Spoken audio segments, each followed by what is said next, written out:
ဟောက်ကပန်တူးကလုံးပြီးဆိုပန်ဝမ်းလည်းခုနလိုပဲဘာမှလို့မရဘူးဒီဘက်ကစီဆုပ်တဲ့အတွက်ကြောင့်မလို့ဒီအပေါက်ကျဲတယ်ဒီဘက်က high pressure ထုတ်လို့ပေါက်ချင်းလေး3ပေါက်ရှိတယ်ဆုပ်ဒါထုတ်တာနော်ဟုတ်ကဲ့စီများများထည့်မယ်ဘယ်နှမျိုးနဲ့ပြီးရင်ထဲတွေကဟိုပါပေါ့ပန်ဝမ်းနဲ့ပန်တူး input shell နဲ့ output shell ကို join တဲ့ coupling တစ်ခုရှိတယ်နော်အဲ့ဒါလည်းဟိုဒီမှာဘောရှိတယ်ဘောပဲ sorry ခဏလေးဘောပဲတင်ထည့်ရမယ်နော်အဲ့ဒါလေးမမေ့နဲ့ဘောပဲတင်ကစီထည့်တာမမနဲ့စီကျတဲ့လောက်ထည့်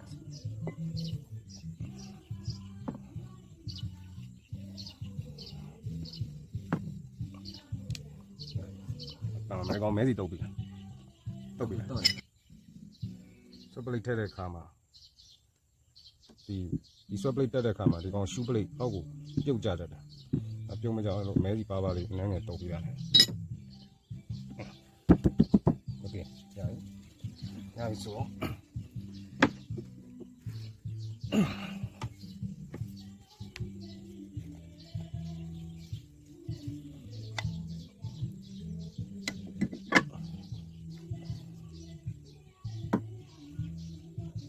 ထည့်ရင်အိုရင်းလေးတွေကပြုတ်တတ်တယ်နော်အိုရင်းလေးတစ်ချက်ကြည့်မယ်နော်โอเคဒီကောင်ထည့်နီးရဒီကောင်လေးနည်းနည်းပြီးကတ်မယ်ဟောဒီနည်းနည်းထည့်ကောင်လေးနည်းနည်းကတ်မယ်ဒါလေးနည်းနည်းမမယ်ရပြီ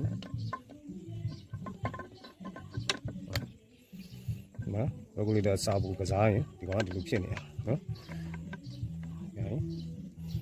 ဒီ position လေးထားမယ်ဟုတ်လားဒီက O-ring နှစ်ပွင့်တက်မယ်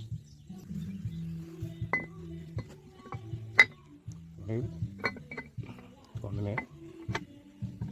ဒီကောင်းလေးနဲ့အောက်ကစာဘူးနဲ့ထည့်မယ် position လွဲတယ် position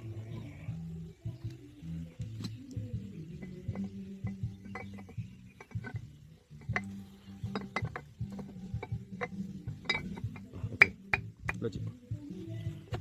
တော့ကြမကြကလန့်နေဘောမကစားဘူးနည်းနည်းလေးကလန့်နေတယ် position မမှန်သေးပါတဲ့ okay ဆိုရင်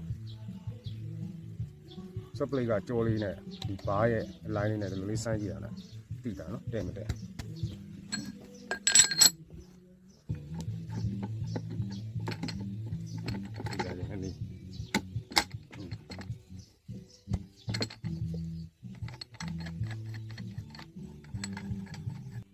ဒီချက်ကိုကြည့်နော်ပန့်အားကိုဒီမှာလည်းစမ်းရနော်လက်နဲ့အုပ်မယ်ဆွဲဆုပ်ပါလားနော်တန်ကြလားဒီ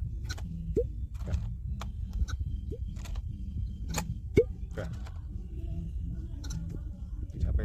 ကြွလေးပဲပြဆွဲကြည့်နော်နော်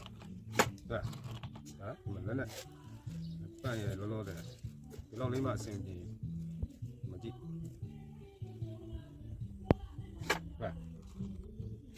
နော်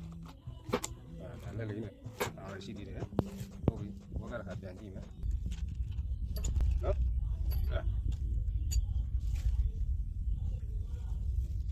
ပမာလေးပမာလားမြင်ရလားဒီတူလားမြင်ရလား